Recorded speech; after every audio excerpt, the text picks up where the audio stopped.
Bonsoir à toutes, bonsoir à tous. Merci beaucoup de venir prêter attention aux livres, aux travaux, aux propos, à l'échange qui va se nourrir ce soir entre nos deux invités. Le génocide des Tutsis, c'était il y a 30 ans au Rwanda. 1 million de morts en 1994, entre le 7 avril et la mi-juillet. C'est pas un massacre routinier entre deux ethnies aux confins d'un continent obscur dans des ténèbres habituelles. On essaye d'éviter aussi de dire génocide rwandais pour dire justement le génocide des Tutsis au Rwanda en 1994. C'est un génocide dont le principe actif court toujours, bouge toujours, et dont il reste plus que des traces, même si ce soir, du fait de vos travaux respectifs, du fait du recul historique des 30 ans qui nous séparent, on est pile l'année des 30 ans, au moment où cette rencontre a lieu avec vous, devant vous. Donc c'est un génocide dont le principe actif court toujours, je le disais, mais c'est aussi un génocide, certes, dont on connaît l'histoire. C'est une histoire qu'on connaît, on ne peut pas dire qu'on ne la connaît pas. Et en même temps, c'est une histoire qui est prise dans des raies compliqués, qui est faite de récits pas toujours audibles, de récits qui ne sont pas non plus exempts de rapports de force, bien sûr, de rapports de domination, de relecture. C'est un récit très, très conflictuel. C'est une mise en récit qui est de l'ordre du roman, bien sûr, aussi. C'est une histoire qui pose aussi des questions aux chercheuses et aux chercheurs en sciences sociales, aux historiens, mais aussi aux sociologues, aux politistes, aux anthropologues, parce que c'est une histoire qui pose la question des conditions dans lesquelles sont produits ces récits, ces témoignages. C'est une histoire qui pose la question de leur réception aussi, de la manière qui nous interroge, qui nous pousse aussi à réfléchir, nous, à la manière dont on tend l'oreille à certains récits plus qu'à d'autres, à des constructions qui nous arrangent plus ou moins. C'est pour ça que je suis très heureuse de recevoir ce soir avec vous Hélène Dumas, qui est historienne au CNRS. Ça fait 20 ans que Hélène travaille sur le Rwanda, un premier livre qui est le fruit de sa thèse, qui a été publié au Seuil il y a 10 ans. Et puis ce livre, Sans ciel ni terre, paroles orphelines du génocide des Tutsis, 94-2006, qui a d'abord paru en 2020 à la Découverte et dont il y a une réédition en petit format, mais qui est une réédition enrichie. On va y revenir avec une postface, que je trouve extrêmement importante et éclairante. On va en discuter. Et puis merci beaucoup, Beata Oumou-Vieilly-Mérès d'être parmi nous. Vous êtes l'autrice de ce livre en janvier, Le Convoi Récit. C'est écrit récit, évidemment, c'est pas neutre, c'est pour ça que je le signale tout de suite. Chez Flammarion, janvier 2024, au mois de janvier cette année. Vous êtes aussi l'autrice de Culbuter le malheur, aux éditions Mémoire d'Encrier. C'est un recueil de poèmes. Toni Morrison disait que il y a cette phrase de Toni Morrison qu'il faut écrire le livre, écris le livre que tu voudrais lire si ce livre n'existe pas.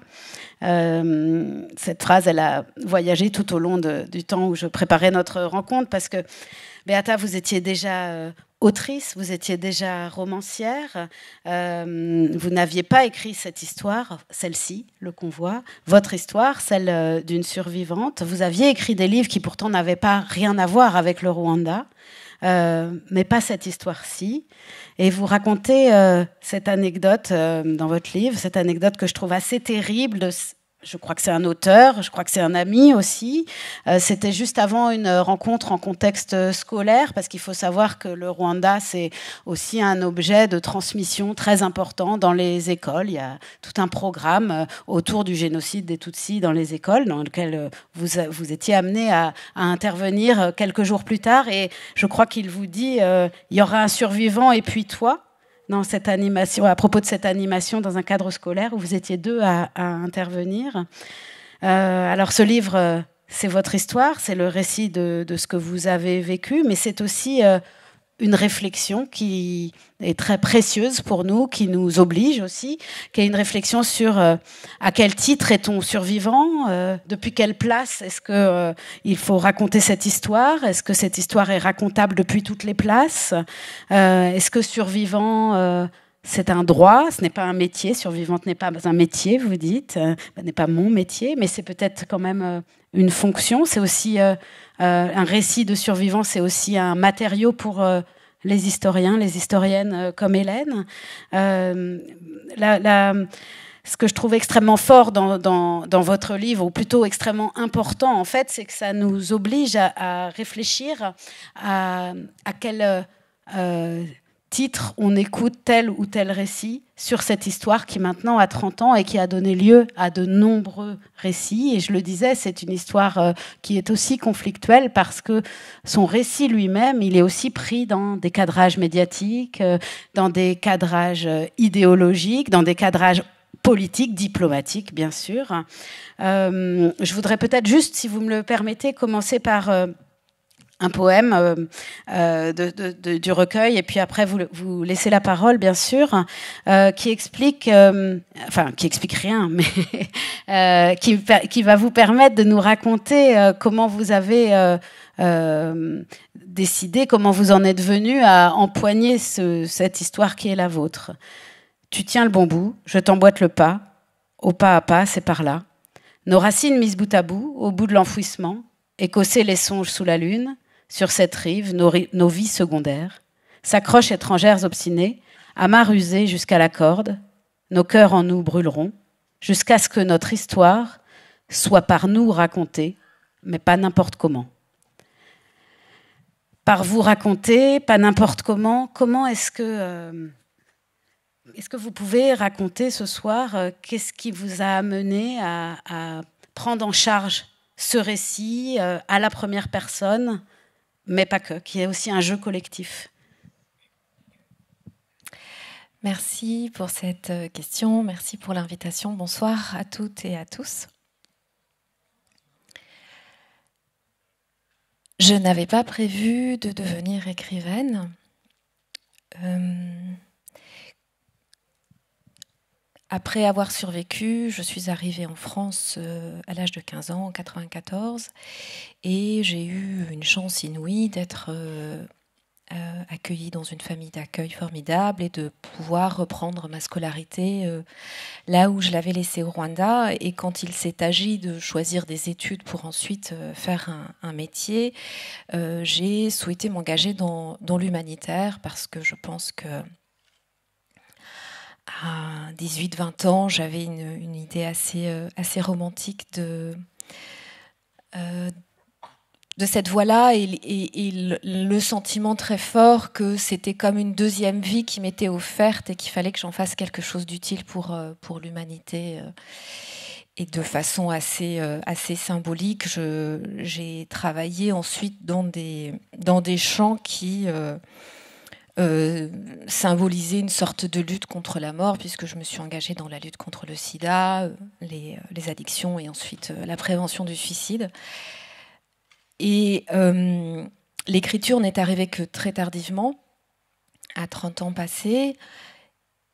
Et vous avez très justement cité cette fameuse phrase de Toni Morrison, s'il y a un livre que tu voudrais lire et que tu ne le trouves pas, écris-le. J'avais toujours beaucoup lu et j'avais lu beaucoup les livres qui étaient publiés au sujet du génocide contre les Tutsis. À l'époque, essentiellement des récits journalistiques et puis les premiers témoignages des survivantes et des survivants. Mais j'avais l'impression qu'il y avait quelque chose de l'ordre de ce que moi j'avais beaucoup aimé dans la littérature que je lisais depuis l'enfance, ce qui était de l'ordre de l'intime, pas la grande histoire, pas les faits, et notamment pas uniquement ce qui s'était passé pendant les 100 jours du génocide, mais l'expérience de la survie des jours d'après. Et c'est ainsi que j'ai commencé à écrire. mais en faisant délibérément le choix de la fiction. Et pourquoi la fiction ? La réponse peut paraître longue, mais ne vous inquiétez pas, j'arriverai à répondre à votre question. Pourquoi la fiction ? Parce que mon expérience première avait été, au-delà de la générosité et de l'accueil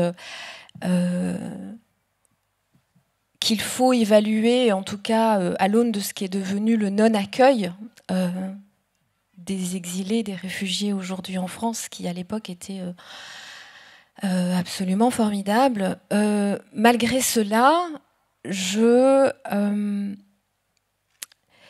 m'étais trouvée aussi, et pas uniquement des personnes proches aussi dans l'entourage, et puis même encore aujourd'hui, face à des gens qui me semblaient réticents à entendre ce que j'aurais pu raconter de mon expérience de survivante et de ma traversée de cette nuit, comme on dit, du génocide. Et donc, là où on a toujours tendance, et d'ailleurs c'est le titre de notre rencontre, et comme ça j'évacue le sujet, on a longtemps dit, on dit encore parfois, sans trop y penser, des génocides, que c'est indicible. Moi, j'avais l'impression que je pouvais parler. Et d'ailleurs, les témoignages sont là pour... même si c'est... On pourra parler ensuite de à qui est-ce que c'est le plus facile ou plus difficile d'en parler, mais ce n'était pas tant une expérience d'indicibilité que j'avais moi, qu'une expérience d'inentendabilité. C'était inentendable, inaudible. Les gens ont parfois peur de la violence que cette parole-là peut amener. C'est inimaginable pour les gens qui ne l'ont pas vécu. Alors, il y a aussi des personnes qui pensent qu'il ne faut pas en parler, qui pensaient qu'il ne fallait pas en parler pour me protéger. La fille de ma famille d'accueil, par exemple, m'a dit, après avoir lu le convoi, on m'avait dit, il ne faut pas lui en parler. Et c'est cet espace-là d'incommunicabilité qui m'a amené, moi, à me dire, eh bien, puisqu'on m'offre un programme parfait de résilience, l'éducation, la santé, l'affection, je vais le suivre et je vais me taire. Ce qui fait que, au moment où je décide d'écrire, parce que il y a ce livre que je voudrais lire, ce livre qui raconte finalement ce que l'on peut se raconter avec mes amies survivantes, des choses parfois anodines, mais qui disent ce que c'est que de vivre avec ce traumatisme-là, je me dis, je vais passer par la fiction, j'écris des nouvelles, ensuite des romans, comme une façon de mettre la distance qui rassurera les gens. Ne vous inquiétez pas, je ne vais pas vous parler de moi, j'invente des personnages, j'invente des histoires qui sont souvent inspirées de la réalité, et je me dis, ça sera entendable. Aussi parce que la littérature, parce que la langue, parce qu'un travail sur la langue fera que ce sera un livre moins dur, plus accessible pour toutes ces oreilles et tous ces cœurs qui ne sont pas prêts à entendre la vérité nue. Et je publie ainsi plusieurs livres. Je fais parfois des petits passages par la poésie, parce que la poésie est peut-être encore à ce moment-là l'espace où je peux dire les choses sans qu'elle... J'ai mis en exergue de ce recueil une citation du poète haïtien Georges Castrat, qui disait « Tu me demandes, mon amour, ce qu'est la poésie. Ce sont des paroles semées pour culbuter le malheur. » Et dans la poésie, j'arrivais ainsi. Et le livre s'appelle « Culbuter le malheur ». Voilà. Et le récit arrive, et c'est ce que je raconte dans le livre, parce que parallèlement à ce cheminement, l'humanitaire, ensuite l'écriture, j'avais commencé une enquête qui au départ n'était pas du tout supposée mener à un livre. Une enquête privée, intime, personnelle. Absolument. Je suis en train de faire une réponse très longue, on en reparlera peut-être plus tard. Mais cette enquête, qui était une enquête pour retrouver une image du moment où je traverse la frontière le 18 juin 1994, donc je survis au génocide avec ma maman grâce à un convoi humanitaire organisé par une ONG Terre des Hommes. Je savais qu'il y avait une image et pendant 15 ans, je l'ai cherchée. Et c'est au terme de cette enquête, et on pourra parler ensuite de quels ont été les différents méandres de cette démarche, que j'arrive à la décision que cette histoire-là, il faut la raconter. Et que donc je dois, quelque part, quitter le confort de la fiction pour affronter le récit.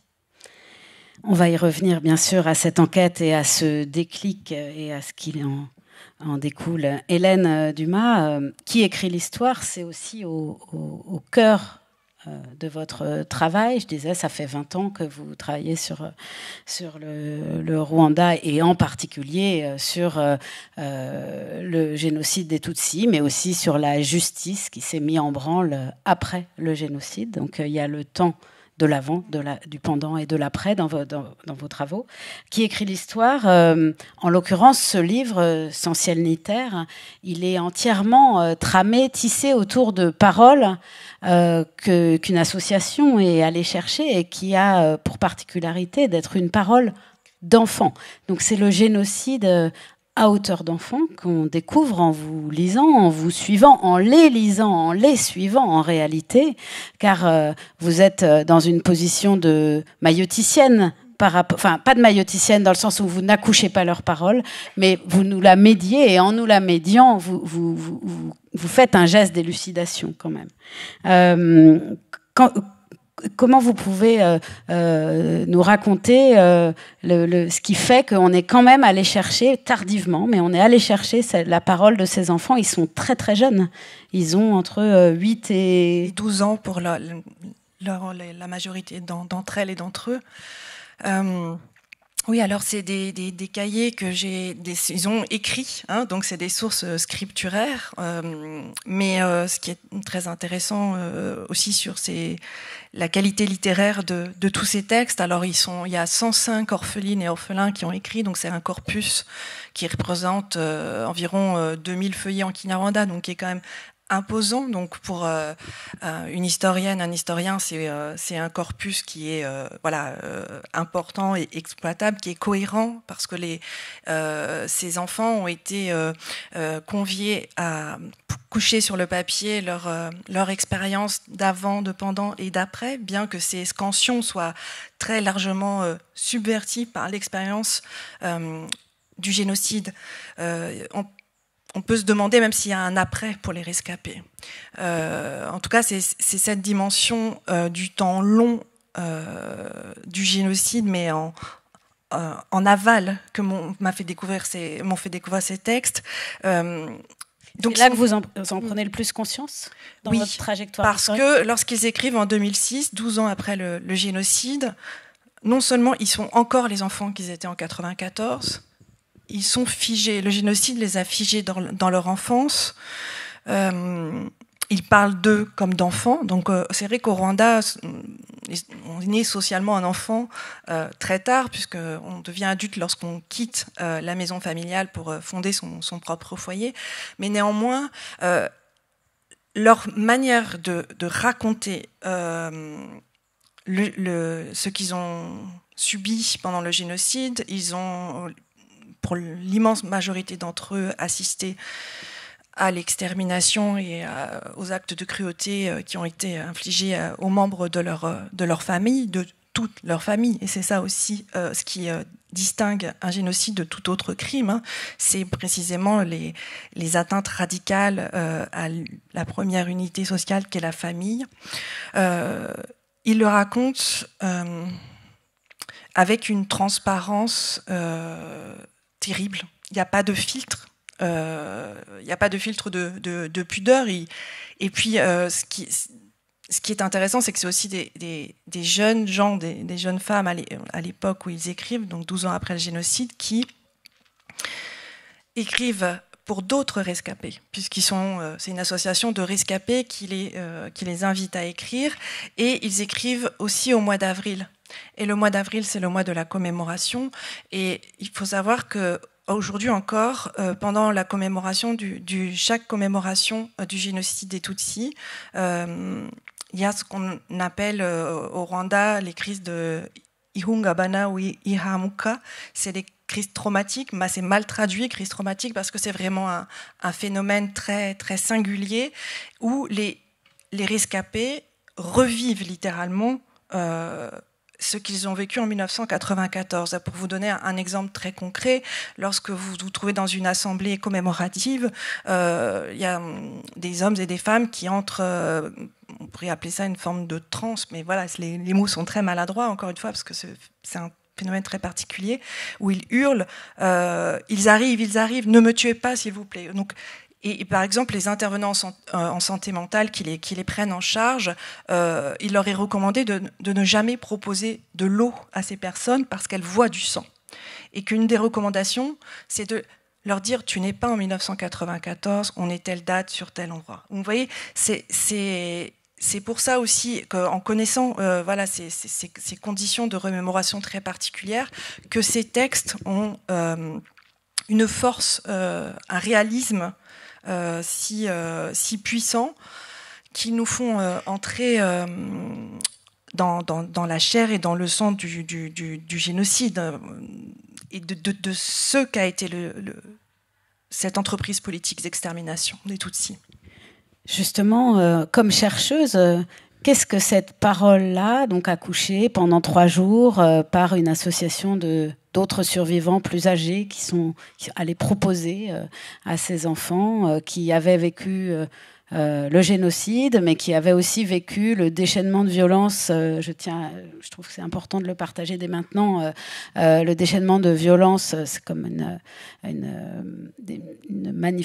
somatisation presque pendant les procédures de justice, avec à la fois ces criminels qui sortent de prison pour pouvoir être traduits en justice, mais avec aussi cette spécificité qui fait que dans le voisinage, à même la rue, la ruelle, la maison d'à côté, tout d'un coup, les gens se retrouvent tout d'un coup, ou n'ont cessé d'être en coprésence et de revivre aussi cette violence, pas seulement psychologique, mais aussi des menaces.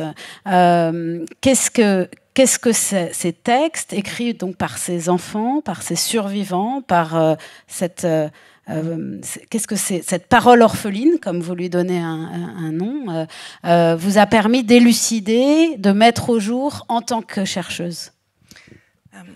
Oui, alors moi je voulais, avant de rencontrer ces textes et celles et ceux qui les ont écrits, même si je les ai jamais rencontrés physiquement, j'ai l'impression de bien les connaître. Aucun ? Non, aucun. Et je pourrais peut-être expliquer pourquoi je ne suis pas allée à leur rencontre. J'avais donc ce lien, et j'avais jamais je voulais travailler sur l'expérience des survivants et des survivantes, parce que je pensais que c'était important que l'historiographie du génocide des Tutsis, un peu à l'instar aussi d'autres historiographies, celle de la Shoah, du génocide des Arméniens par exemple, intègre l'histoire des victimes dans le récit, parce que en général les sciences sociales s'intéressent beaucoup plus aux tueurs, aux archives, non seulement aux tueurs, mais aussi aux archives qu'ils ont produites. Et je voulais donc faire entrer l'expérience des survivants, des survivantes, des victimes du génocide dans l'historiographie du génocide des Tutsis. Et ce corpus a été une entrée dans des descriptions d'expériences qui m'auraient été impossible d'obtenir autrement que dans les conditions dans lesquelles les textes ont été écrits. Par exemple, les conditions physiologiques de la survie. Comment est-ce que les enfants racontent qu'ils étaient couverts de poux, il y a beaucoup de pages sur la faim, sur la soif qui est aiguisée par les hémorragies. Enfin, c'est des choses, si vous voulez, quand on a une personne en face de soi, on va pas poser ces questions-là en entretien. Or là, il y avait toutes ces descriptions. Voilà, encore une fois, du génocide de manière extrêmement incarnée. Et donc ça, c'était vraiment, je trouve, précieux pour le récit historique. C'est aussi précieux parce que, encore une fois, c'est une parole très dure, très violente elle-même, par la violence évidemment qu'elle décrit, mais qui... c'est des récits de victimes, mais les tueurs sont partout. On les voit parler, insulter. C'est un récit des interactions, c'est ça qu'il faut avoir en tête. Et donc, c'est aussi une source intéressante pour créer un lien entre une historiographie des tueurs et une historiographie des victimes. Donc, voilà. Donc, c'est aussi très intéressant pour cette raison-là. C'est que les interactions étaient décrites. Et puis, il y a tout ce que les enfants racontent sur la menace persistante dans le voisinage. Le dénuement aussi, ça c'est quelque chose qui me paraît très important. Le dénuement matériel, affectif et psychique dans lequel se retrouvent ces enfants. On en reparlera sans doute, mais toutes ces innovations aussi sociales qui sont nées après le génocide, dans ce dénuement-là, comme les familles d'orphelins qui se constituent parce qu'il n'y a plus d'adultes. Voilà. Et il y avait toutes ces expériences-là qui étaient décrites dans les textes. Donc pour moi, c'était une source extrêmement précieuse. Beata, vous dites à un moment dans votre livre que cette histoire, elle avait été écrite par les autres, on le comprend depuis qu'on a commencé à discuter, mais qu'elle avait été écrite par des hommes en particulier, par des hommes qui avaient survécu, sauf une femme, Annick Kayetti-Tézi-Dozon, qui est une proche à vous, si j'ai bien compris, et puis par des blancs, par les humanitaires, par les journalistes. Il y a comme une chape comme ça d'un récit venu de l'extérieur, de la puissance coloniale aussi. Justement, on comprend en vous suivant dans vos mots que la figure du sauveur, du sauveteur, c'est pas toujours le même mot, est omniprésente dans cette histoire rwandaise. Est-ce que c'est parce que ce que vous vouliez raconter, c'était à double fond en fait. C'est-à-dire, c'est votre histoire, celle d'un convoi, celle d'un sauvetage. Vous avez 15 ans, vous franchissez la frontière, une ONG vous a pris en charge. Et en même temps, la manière dont le cadre humanitaire de cette tragédie va figer aussi sa mise en récit. La question du récit est vraiment importante et vous faites bien de commencer par parler du récit colonial, puisque pour le cas du Rwanda, il est central dans l'histoire de ce génocide. Et quand je commence le livre, il y a tout un premier long chapitre dans lequel je dis d'où je parle. Et ça, c'est quelque chose que j'ai appris de... Voilà, mon métier, notamment dans les associations communautaires de lutte contre le sida, la question de quand on est quelqu'un qui parle depuis le centre, quand on est un blanc, quand on est un universitaire, quand on est un homme. Hégémonique, donc une figure hégémonique. La parole semble évidente et toutes celles et ceux qui sont... aux marges, sont censés légitimer, justifier leurs paroles.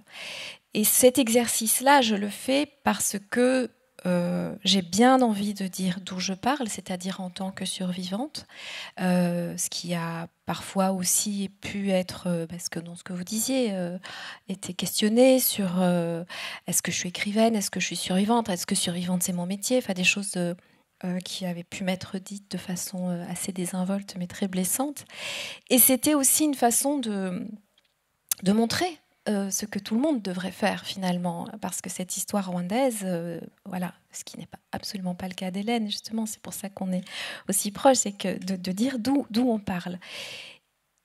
Et elle a d'abord été racontée, l'histoire du Rwanda, en tout cas telle qu'elle est connue par le monde, telle qu'elle a été écrite, par des colons.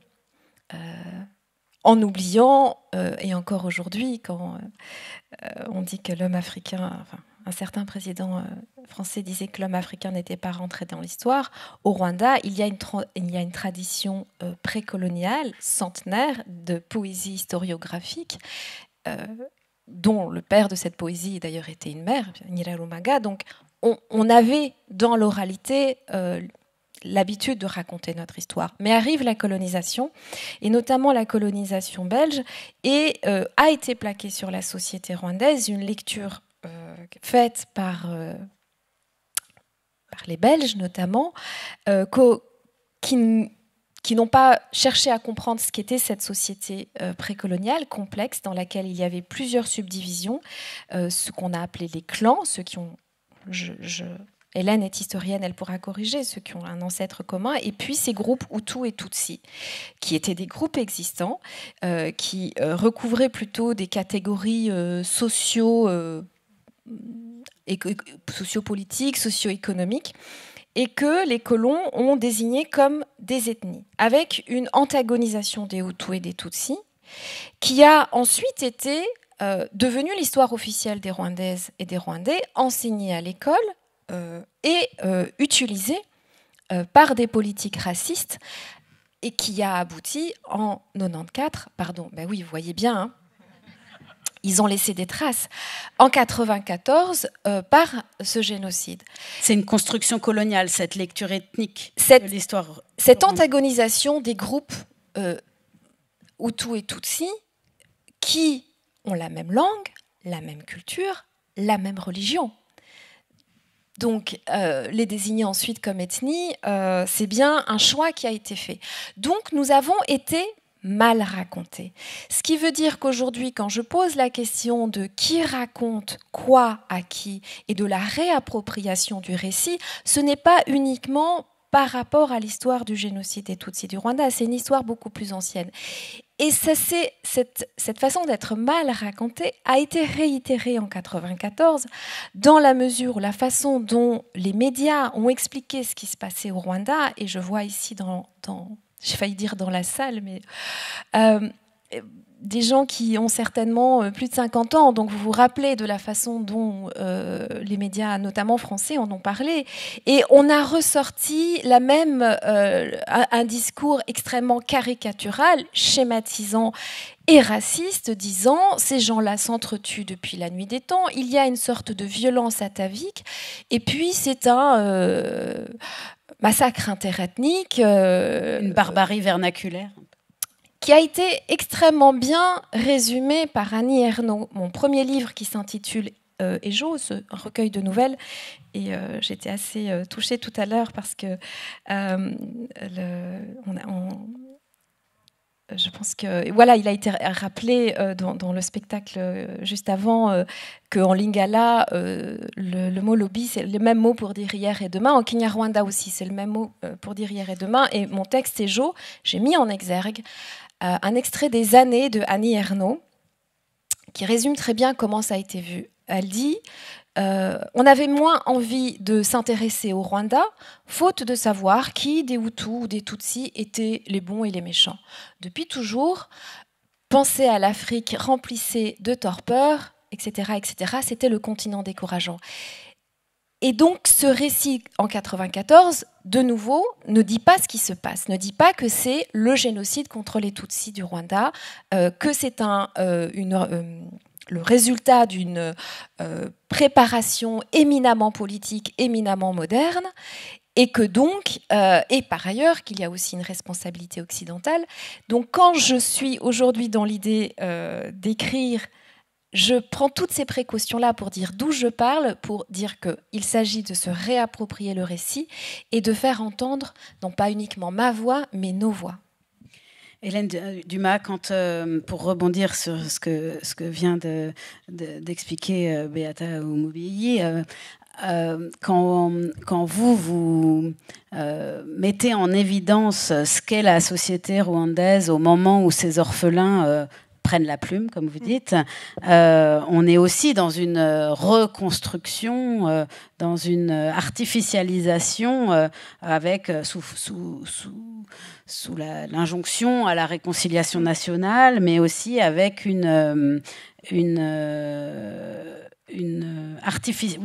artificialisation de la présentation. On est 10 ans, 12 ans après. Vous, comment vous travaillez pour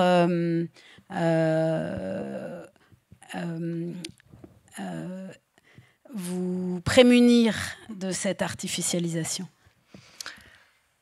Alors, je dois dire que j'ai pas... Ces textes n'ont suscité chez moi, ce qui est peut-être un grand défaut, mais en tout cas, je reviendrai aussi sur la manière d'où je parle et comment le livre est construit, parce que je pense que c'est aussi important. Voilà, j'ai jamais eu de méfiance, de réflexe de méfiance vis-à-vis de ces textes. Je me suis pas dit attention, ils parlent dans tel contexte, peut-être que ils ont suivi les injonctions à la réconciliation et que tous ces textes vont se terminer par des histoires de résilience. Pas du tout. Et d'ailleurs, ils ne racontent pas ça. Ma question était plutôt l'inverse, c'est-à-dire que quand on les lit, on comprend qu'il y a quelque chose qui résiste à l'injonction. Tout à fait. Et ce sont des écritures qui résistent à l'injonction de la reconstruction. Mais à cette époque, 2006, le pays se remet à peine debout. Il faut essayer de comprendre, enfin, voilà, d'où le pays part en 1994. Et en 2006, c'est le début des procès Gacaca sur les collines, donc ces procès qui ont été pris en charge par des citoyens ordinaires pour apurer le contentieux judiciaire, parce que une des terribles singularités du génocide des Tutsis, c'est que une grande part de la population y a pris part sous des formes très, très différentes, et que donc il y a des centaines de milliers de personnes qui doivent bien répondre de leurs actes devant les tribunaux. Donc c'est le début des procès Gacaca, et 2006, c'est l'année qui enregistre le plus d'assassinats de rescapés. Donc cette violence, elle sourd encore, elle se manifeste encore sous des formes de meurtre, mais aussi de harcèlement. Et ça, c'est une dimension encore qui n'avait pas encore été beaucoup travaillé, parce que le temps officiel, objectif, extérieur, c'est juillet 1994, le génocide s'arrête. Mais non, il sourd encore dans les existences collectives et individuelles, et pas seulement sous la seule forme du trauma, mais aussi de cette hostilité, de cette menace pour la vie des rescapés. Et donc ça, ils en parlent aussi. Ils en parlent. Et je voudrais juste, parce que j'ai découvert beaucoup de choses avec ces récits, et notamment ces descriptions très, très, très fines, parce que ce qui est très fort aussi dans ces textes, c'est que ils font preuve d'une très grande réflexivité sur leur expérience.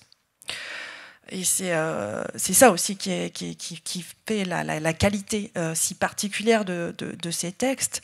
Et ils critiquent les politiques du gouvernement en disant que de toute façon, eux, la réconciliation, c'est pas leur affaire, qu'il y en a même certains qui disent qu'ils vont se venger, enfin, voilà, qui ont parfois des propos, ou sur la colère.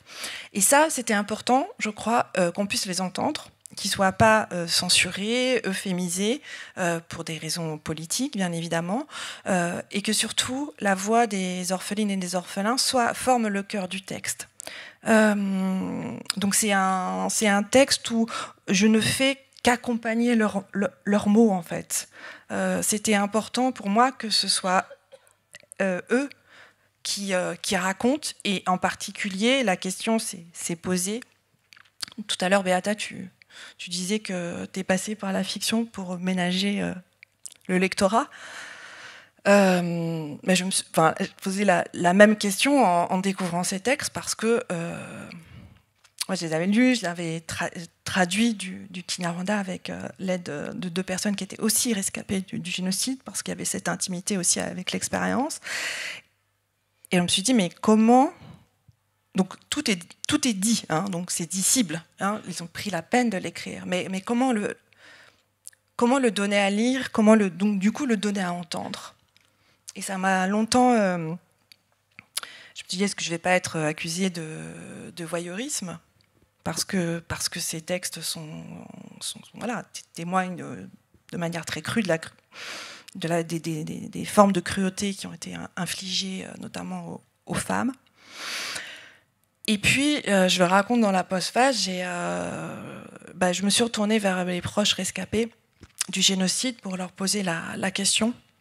Et j'ai un ami qui m'a dit, écoute Hélène, en 1994, tout le monde nous a abandonnés, tout le monde a détourné le regard, personne n'a voulu voir qu'on mourait et qu'on nous faisait souffrir, donc là, tu mets les textes.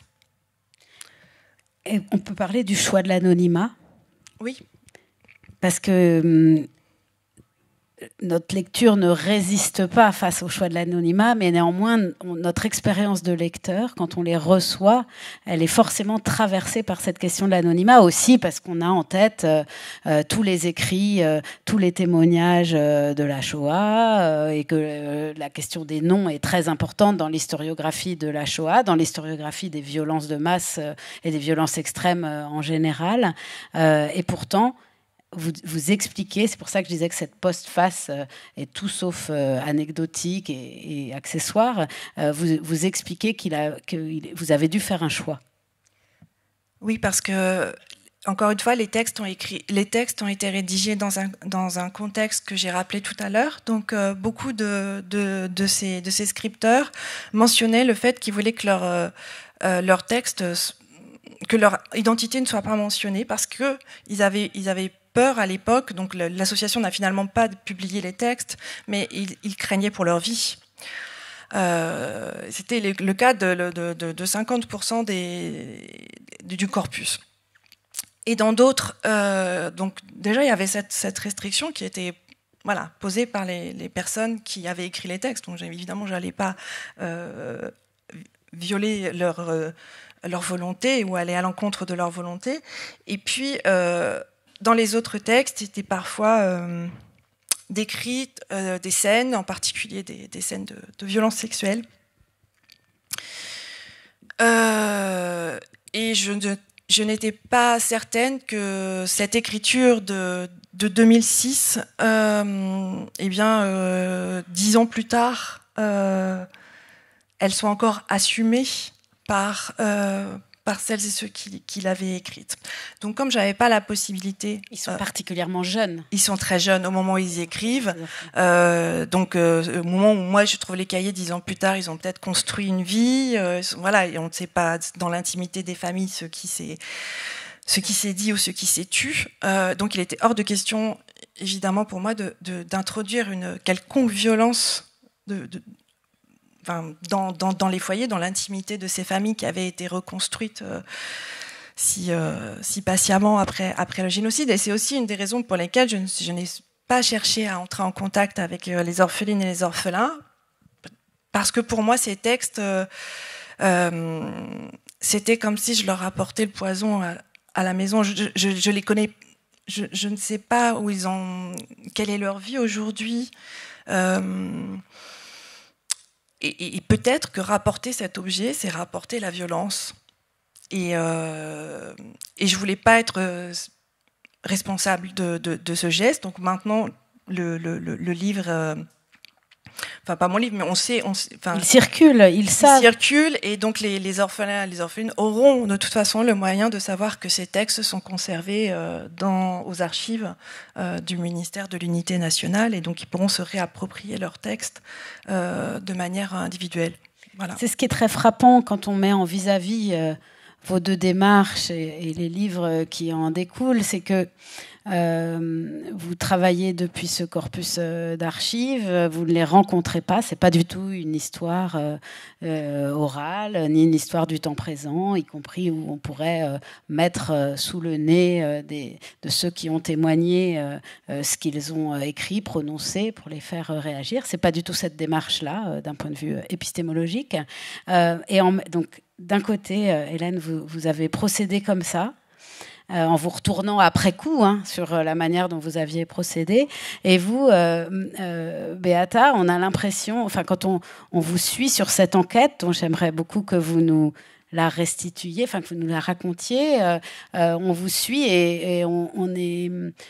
quand on vous lit aussi depuis notre position, donc la mienne, Blanche, depuis mon lieu à moi, on est effaré quand même par les portes qui se ferment, par la désinvolture, enfin c'est peu de le dire,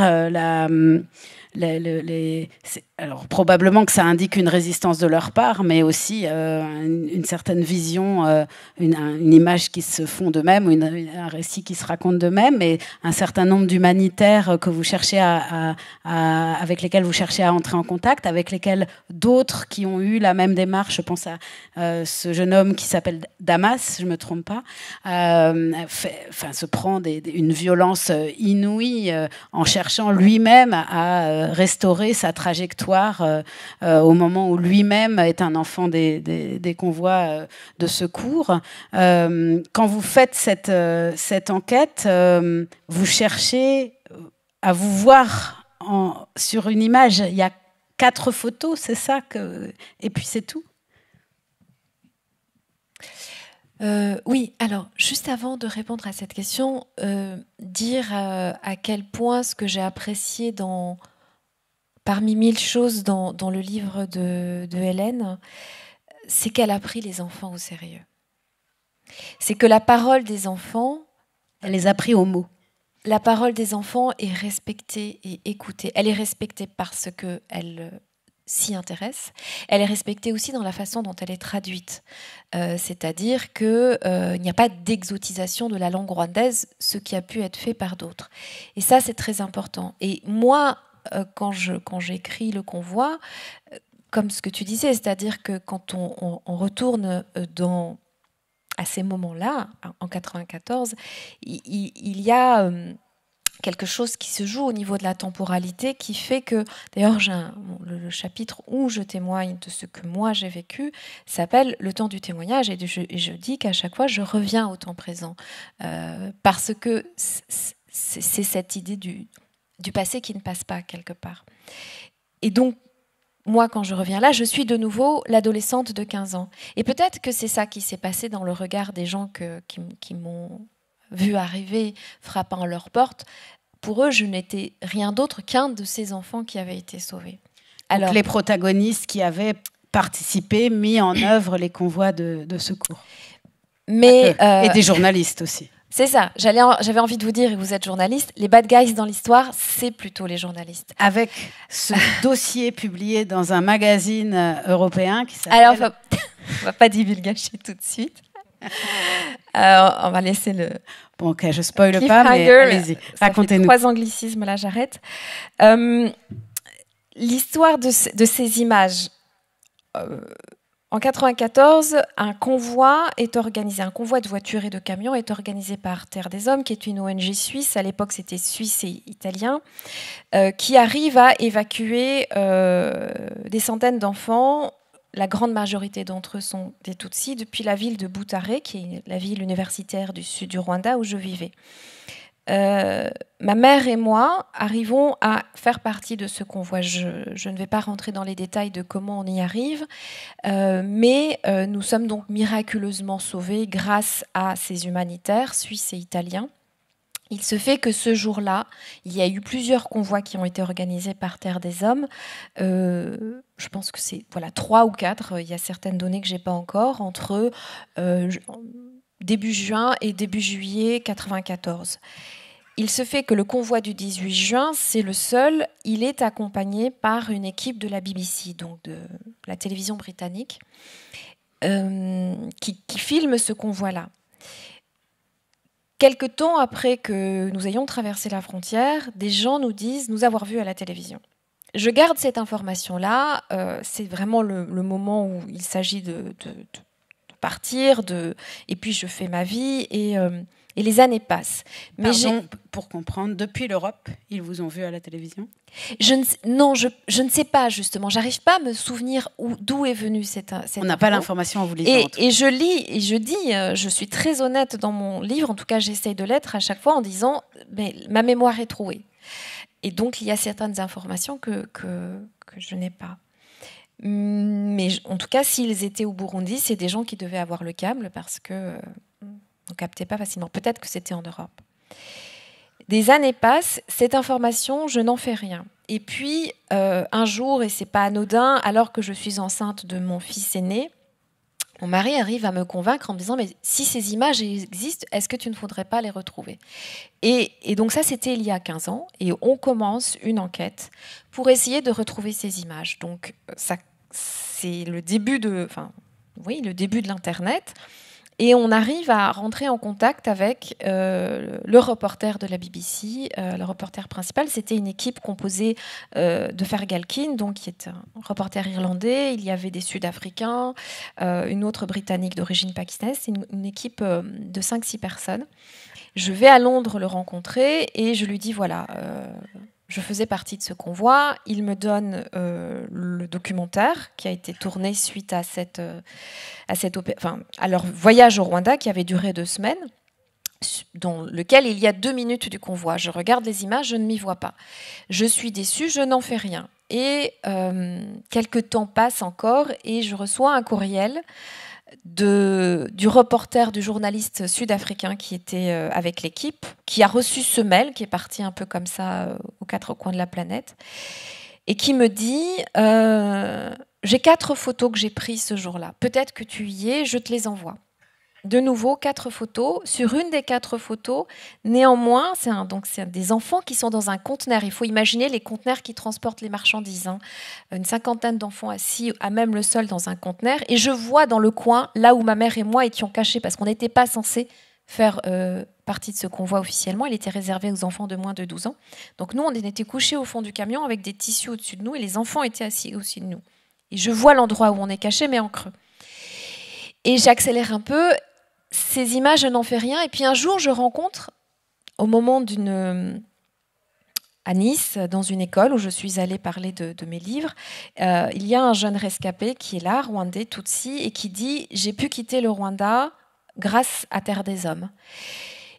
Et là, oui, de battre, mon cœur s'est arrêté. Je me suis dit « Tiens, mon Dieu, c'est peut-être un des enfants qui est sur une de ces photos, qui dorment dans mon ordinateur depuis des années, dont je n'ai rien fait. Et peut-être qu'il a été dans la même quête que moi. » Alors, je l'aborde. Il ne faisait pas partie de mon convoi, mais ça me donne enfin l'impulsion de commencer non plus à chercher les images, mais à essayer de retrouver la liste des enfants du convoi du 18 juin pour leur ramener les images. Je ne trouverai pas cette liste, je ne l'ai toujours pas trouvée, mais je trouve l'humanitaire qui nous a sauvés. Alexis Briquet, je tiens toujours à dire leur nom parce que c'est des gens qui ont été complètement oubliés et qui pour moi sont des justes. Alexis Briquet et Diana Cavadini. Alexis Briquet qui est décédé Voilà, je rentre en contact avec lui, on est encore en plein confinement, on prévoit de se voir et il a un cancer fulgurant et il meurt très brutalement, 4 mois après que je l'ai trouvé. C'est un déclic pour vous. Et c'est un déclic, parce que je me dis, il faut que j'écrive cette histoire. En discutant avec lui au téléphone, j'ai réalisé que finalement, c'était 2 personnes, un homme et une femme, qui avaient laissé leurs enfants en Suisse pour venir essayer de sauver des enfants, sans forcément comprendre tous les enjeux géopolitiques de ce qui se jouait au Rwanda. Mais ils ont sauvé près de 1000 enfants. Et personne ne les connaît. Personne n'a jamais parlé d'eux nulle part. Personne ne les a remerciés. Et je réalise à ce moment-là que moi-même, je ne les ai jamais cherchés. C'est en cherchant la liste des enfants que je les ai trouvés. J'ai eu le temps de les remercier.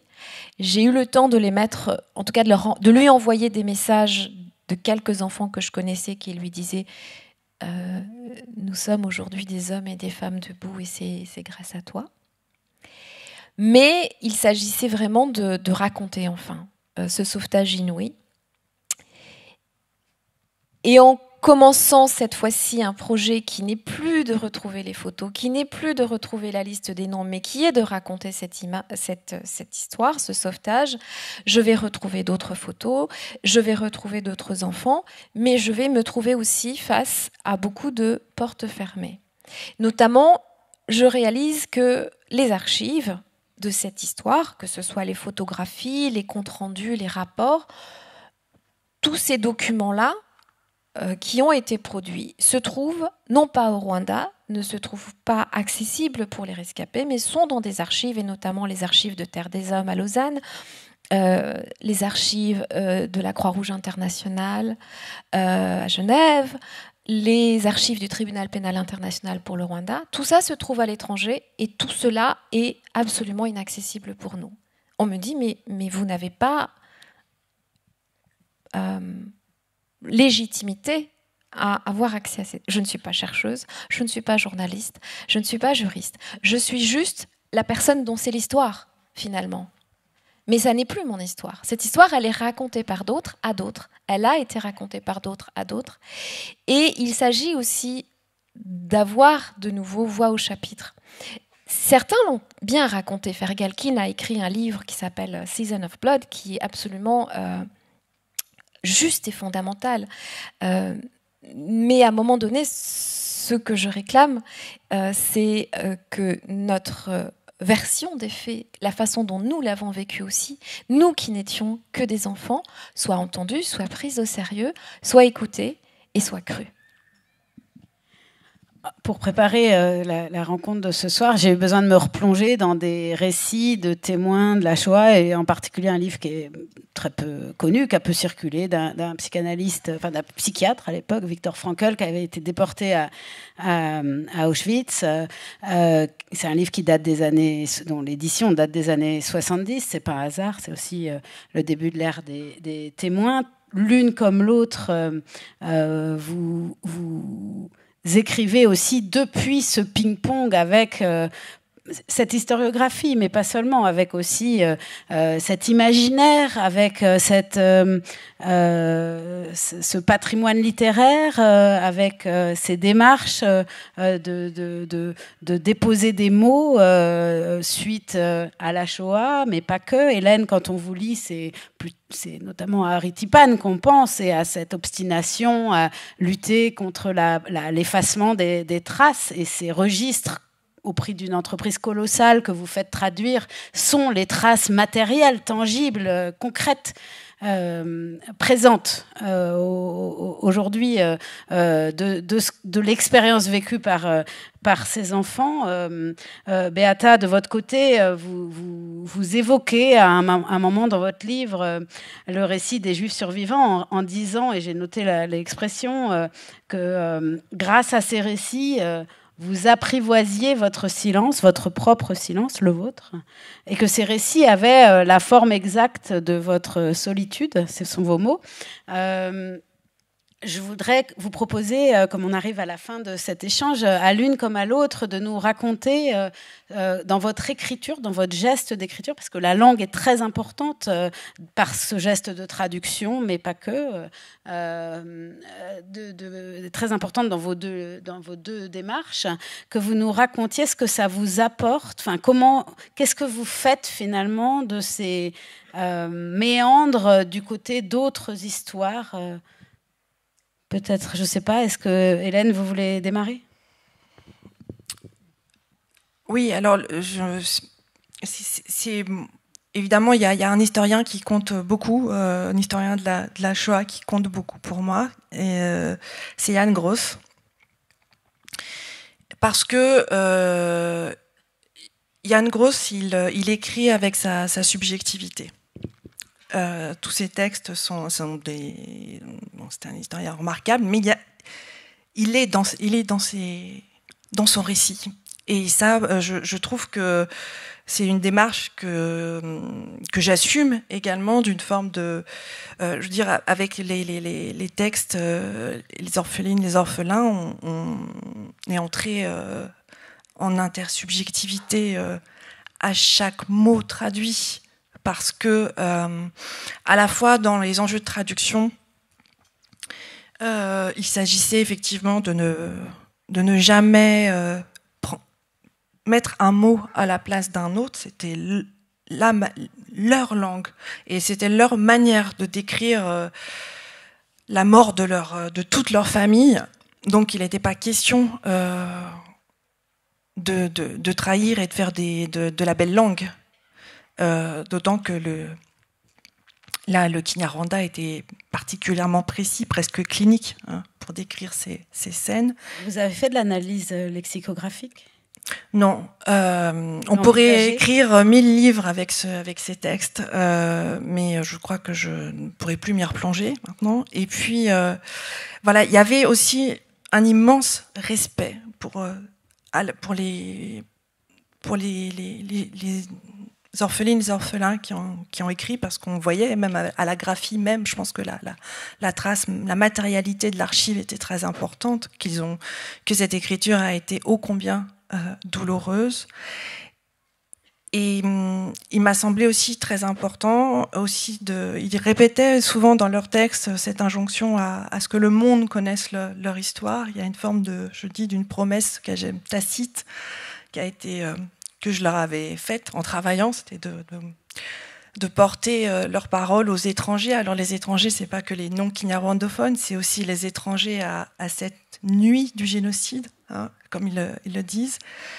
Et cette manière, voilà, pour moi, en fait, les enjeux scientifiques et éthiques n'ont jamais été dissociés, et ne le sont jamais dans le travail que je mène sur l'histoire du génocide des Tutsis, parce que il y a un enjeu, Beata le disait tout à l'heure, à lutter contre le racisme, parce que si l'histoire de ce génocide contre les Tutsis est encore l'objet de polémiques, voilà, comme si des faits historiques comme un génocide pouvaient faire l'objet de polémiques, eh bien, c'est parce qu'il y a une forme, ou bien que des gens qui ont tenu des propos négationnistes soient par ailleurs invités dans des endroits tout à fait respectables, voilà, comme si on allait, comme si c'était pas grave finalement, parce qu'au fond, ce qui se passe, c'est que voilà, c'est un génocide de Noirs. Et ça, ce racisme-là, je crois que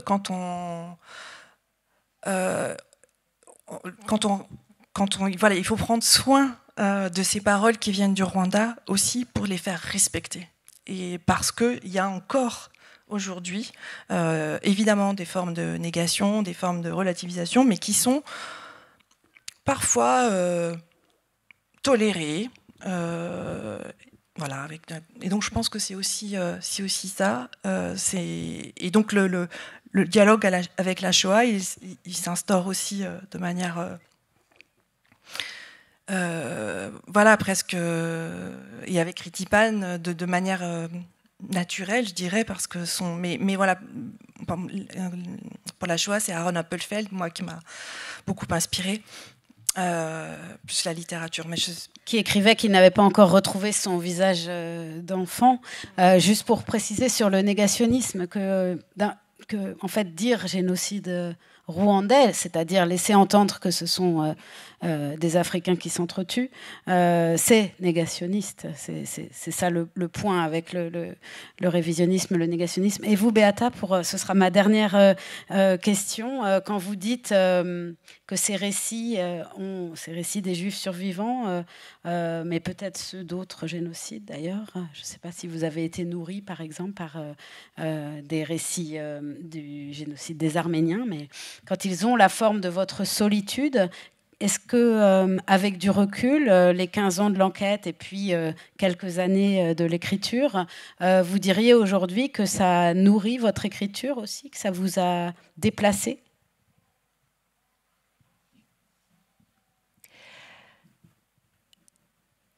Je ne sais pas si ça a nourri mon écriture. Ce qui est certain, c'est que ça m'a supporté, ça m'a porté. et dès le départ, dès 1994, face à cette impossibilité d'être audible, j'ai été chercher dans des textes écrits par des survivantes et des survivants. À l'époque, ceux qui étaient vraiment le plus accessibles, c'était ceux de la Shoah. Quelque chose de l'ordre d'une reconnaissance, d'une communauté, le sentiment de me sentir moins seule. Alors évidemment, les plus évidents qu'on m'a mis entre les mains étaient ceux de Primo Levi ou d'Elie Wiesel. Et ensuite, il y a eu Imre Kertész, qui avait à peu près le même âge que moi en 94. Et petit à petit, voilà, j'ai cheminé effectivement avec l'œuvre d'Aaron Appelfeld ou Anna Langfuss. Et plus tard, et d'ailleurs j'ai mis en exergue du convoi une citation de Reti Pan. Ce qui est certain, c'est que il y a aussi parfois une sorte de difficulté à faire entendre la spécificité de la voix des survivants. Dans la mesure où, voilà, il est arrivé que des journalistes me disent mais vous ne citez pas tel ou tel, que ce soit des auteurs rwandais non survivants ou des auteurs journalistes français qui ont écrit sur le génocide des Tutsis. Pourquoi c'est pas vos références? Et je dis mais peut-être que moi mes références, ça va être des références de survivants, certes d'autres génocides, mais parce que c'est cette proximité-là que j'ai retrouvée moi. Et je continue à cheminer avec eux. Ce qui a changé peut-être avec la publication de ce livre, et ça serait peut-être une belle façon de terminer, c'est de vous dire que cette solitude, que ce livre a rompu cette solitude-là, parce qu'il m'a permis de retrouver les enfants des convois. Et d'une façon extraordinaire. Dès la première présentation du livre en librairie à Paris, à la fin de la rencontre, un jeune homme vient me voir et me montre une photo que j'avais publiée, et il la zoome, et une photo du camion, et il me dit, là c'est moi.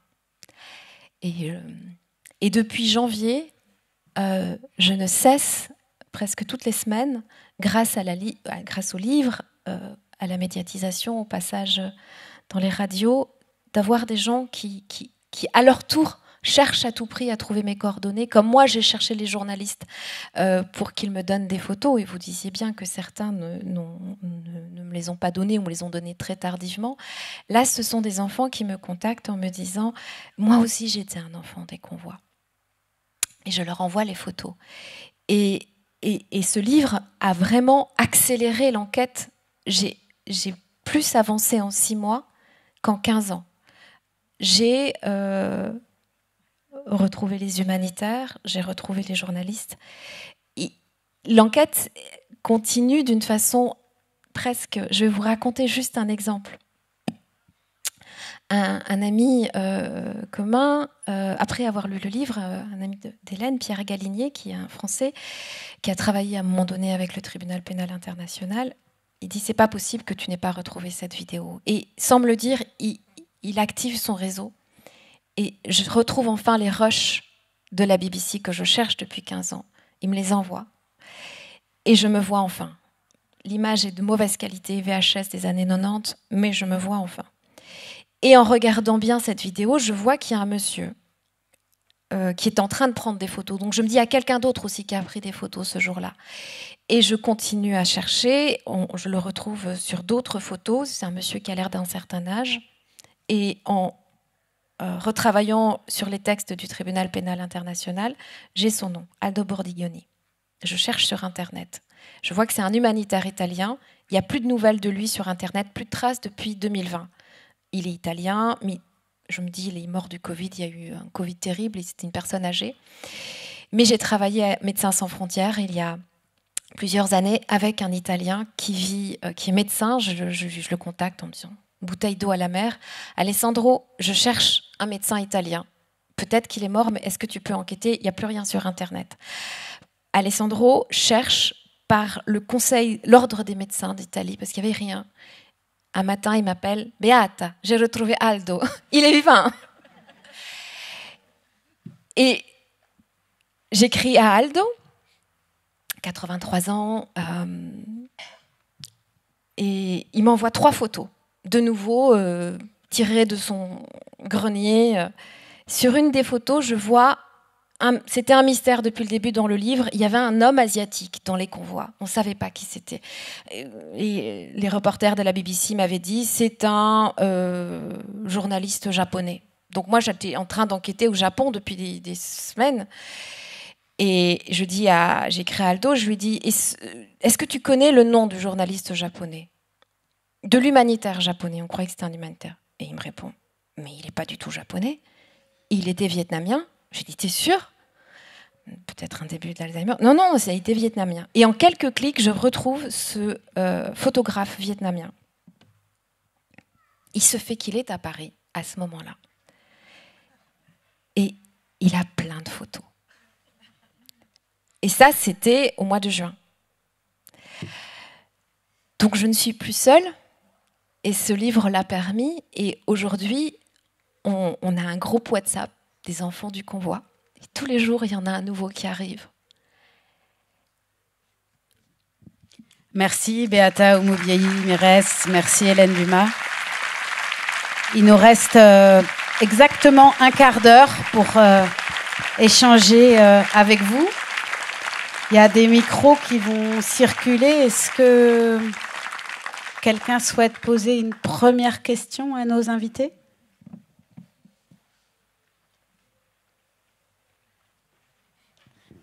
Aïe, aïe, aïe, la première question.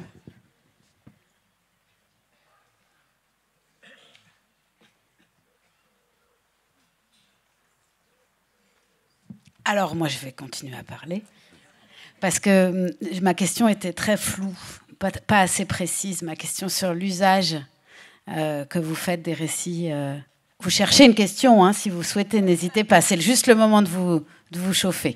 Ma question sur l'usage des récits de survivants, de rescapés d'autres génocides, c'était aussi vous dites je suis moins seule, je suis plus seule. Ça m'a donné un amarrage, enfin c'est pas votre mot, c'est le mien. Mais est-ce que aussi ça vous a rendu plus audible, plus légitime du point de vue de ceux qui en France découvrent votre récit, votre livre? Est-ce que ce détour permet finalement de légitimer ce génocide de 1994 au Rwanda? Est-ce que ça trahit du coup le fait qu'il en avait besoin? Alors, je n'aurais vraiment pas la prétention de dire que ce livre a fait ça. Je pense que c'est... et vous aurez compris que je pense toujours collectif et que j'essaye d'être... C'est l'ouvrage de 30 ans de journalistes, d'universitaires, de chercheurs et de chercheuses, de militantes et militants associatifs qui, ici en France, ont résisté contre le rouleau compresseur négationniste qui pouvait parfois venir du Quai d'Orsay, de l'Élysée, de l'armée, la grande muette qui ne veut absolument pas reconnaître, du mal en tout cas, reconnaître les responsabilités de l'opération turquoise et de l'armée française, même en amont.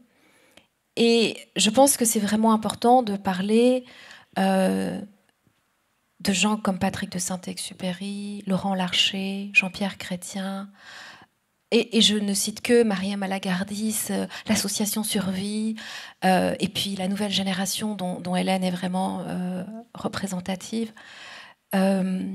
qui ont résisté et qui ont continué à dire « voici ce qui s'est passé au Rwanda ». Et de la même façon que je dis c'est important que les rescapés, que les Rwandaises et les Rwandais soient au centre du récit, je pense que, comme quand je suis féministe aussi, on a besoin d'alliés.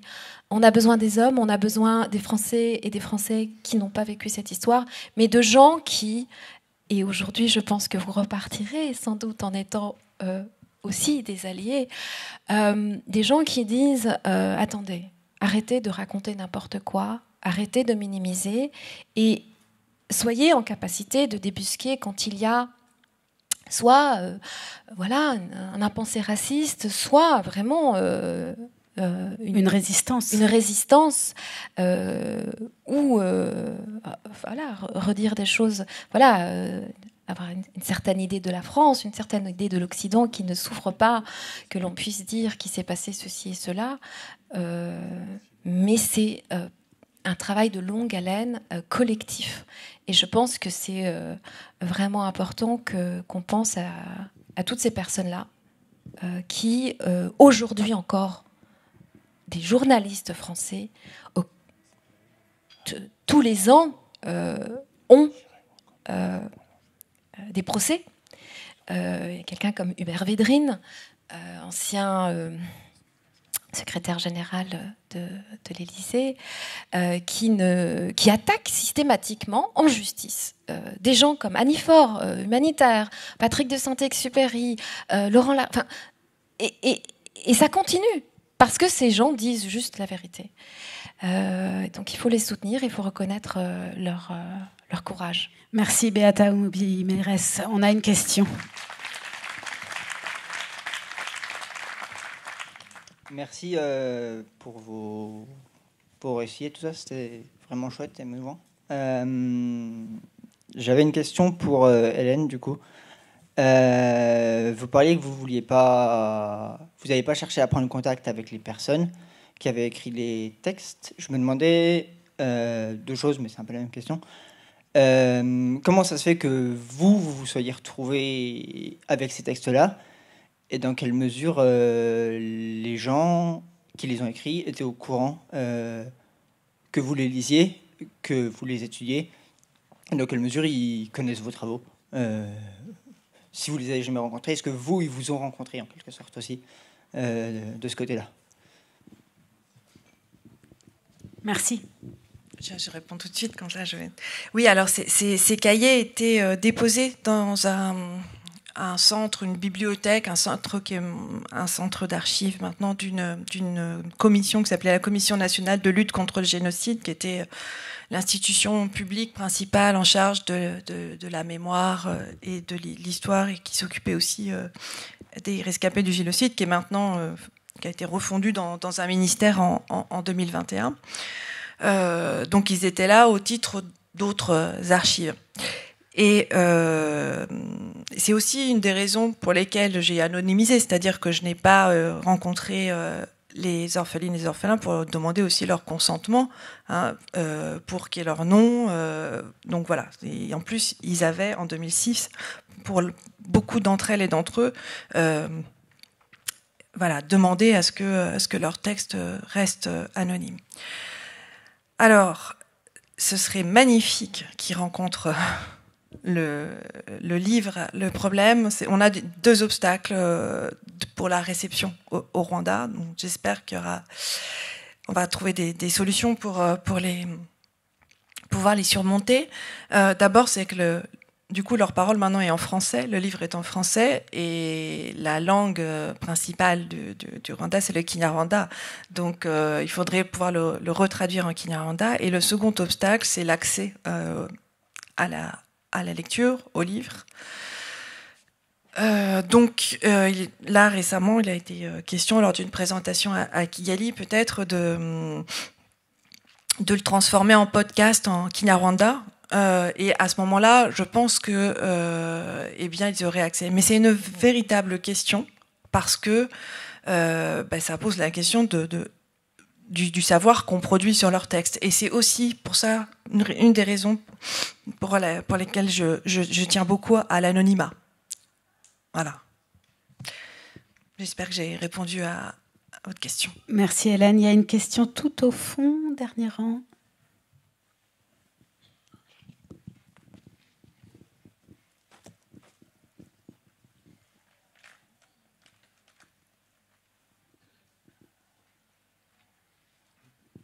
Merci. Merci pour vos témoignages. Dans le cadre d'une justice restaurative, on s'intéresse non seulement... Donc, la justice restaurative s'intéresse aux victimes, parce que la justice purement punitive ne fait que condamner des coupables s'ils sont reconnus comme tels. Dans cette justice restaurative, en fait, ma question porte sur la fonction. Est-ce qu'il y a une fonction catharsique de dépassement du traumatisme pour les survivants qui écrivent? Est-ce que ça leur permet de sortir de ce traumatisme? Et est-ce qu'il y a une fonction sociale également, au-delà du simple témoignage? C'est-à-dire que notamment ceux qui écrivent permettent à ceux qui n'ont pu le faire d'exprimer quelque chose et également de sortir du traumatisme. Merci. Merci Hélène, il faut peut-être en profiter pour juste rappeler brièvement à quoi a tenu la juridictionnalisation de cette... Oui, alors les juridictions Gacaca au Rwanda sont très très éloignées finalement d'une justice restaurative. C'était une justice pénale. Ça aussi, ça a été beaucoup un cliché qui a circulé de cette justice sur le gazon, comme si c'était une gentille... Enfin, ça renvoyait un peu à ces images... le bon sauvage au tribunal. Voilà, et ou la palabre africaine, enfin bref. Donc non, c'est une justice pénale, et donc le pivot, hein, les acteurs pivots des procès, c'était pas les victimes, c'était les tueurs, c'était les accusés, c'était leur dossier, leurs aveux, c'était ça le cœur des procès.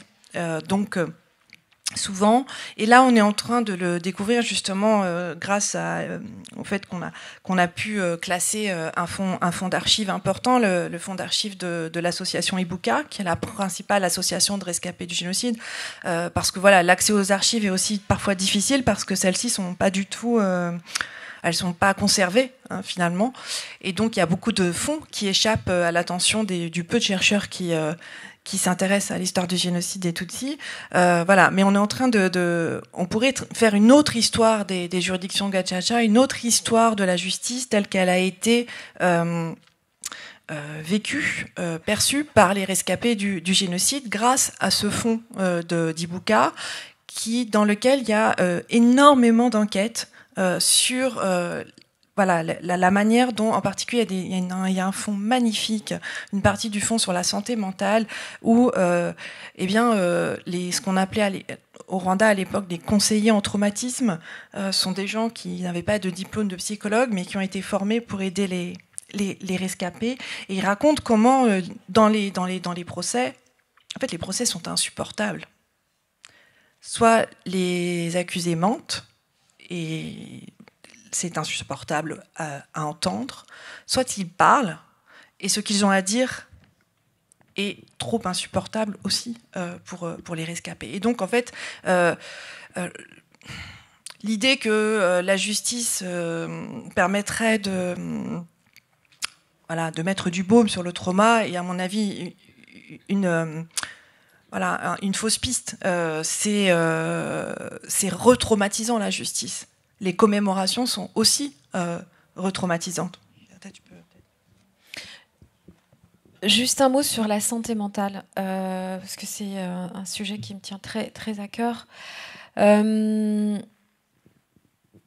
faut savoir que, comme dans beaucoup de sociétés traditionnelles au Rwanda, c'était la communauté qui prenait en charge les gens qui pouvaient avoir des troubles psychiques, qu'il y avait aussi hier, on parlait des chamans, mais des gens qui jouaient ce rôle-là, que la colonisation, la christianisation a aboli tout ça. Donc, il y a eu un centre psychiatrique qui a été mis en place par des religieux dans les années 60, à Ndera. Et sur ce arrive un génocide. Au lendemain du génocide, il y avait 300 000 à peu près, le chiffre de rescapés, avec ce qu'on pouvait vraiment considérer comme des traumatismes très importants, psychologiques. Un psychiatre, Nason Munyanda Mutsa, qui était un homme merveilleux, qui est rentré de Suisse où il était... Pendant 10 ans, il y a eu un psychiatre au Rwanda, avec effectivement très vite la mise en place de conseillers formés rapidement pour essayer de faire les choses. Petit à petit, des psychologues qui ont été formés et un travail important mis en place avec peu de moyens par le ministère de la Santé pour avoir de plus en plus de soignants. Mais c'est vous dire à quel point le défi était et reste abyssal. Il y a eu des premières études qui ont été publiées, je pense, l'année dernière ou il y a 2 ans. Celle de 2018 ? Oui. Parce que le traumatisme se transmet aussi. Donc des études en épigénétique à partir de femmes qui étaient enceintes pendant le génocide, de femmes Tutsis. Et on le sait parce que ça a été longtemps étudié pour les survivants de la Shoah, ce traumatisme-là se transmet. Donc c'est un défi majeur. Et je me dis qu'il y a aussi quelque chose, vous parliez de est-ce que l'écriture peut être cathartique pour beaucoup de rescapés salés. Moi j'ai eu la chance d'avoir un suivi psy dès que je suis arrivée, donc l'écriture pour moi ne l'a pas été, mais je sais que pour le coup, on a eu une rencontre le 18 juin à Kigali, Hélène était avec moi et notre ami Dominique Sélis avait organisé ça et il y avait des enfants des convois qui étaient là, donc ça a été aussi quelque chose de collectif. Je leur ai ramené le livre, certains lisent bien le français, d'autres non, mais pour eux, juste avoir ce livre-là que j'avais écrit, qui parlait de notre histoire des enfants des convois, était symboliquement très fort et m'ont dit ça sera aussi pour mes enfants et il va être traduit en anglais et j'espère en Kinyarwanda. Donc il y a quelque chose autour de l'objet livre, mais je pense que surtout, et c'est ce qu'il faut voir aussi aujourd'hui dans le dynamisme culturel très fort qu'il y a au Rwanda, avec les arts, que ce soit le théâtre, que ce soit la danse, que ce soit le cinéma. Il y a vraiment aujourd'hui beaucoup de jeunes réalisateurs, réalisatrices rwandais. C'est que c'est aussi une autre façon pour la société. Et ce n'est pas uniquement les rescapés Tutsis. Je pense que les enfants des tueurs, même dans le silence, de faire face à cette histoire et d'être dans un processus collectif par l'art de thérapie. Et j'y crois fondamentalement. Et la poésie aussi, parce que l'art le plus poussé traditionnellement au Rwanda était celui de la parole et de la poésie. Et ça peut donner de l'espoir, même si le défi de la santé mentale reste immense. Merci à toutes les deux. Merci à toutes, merci à tous.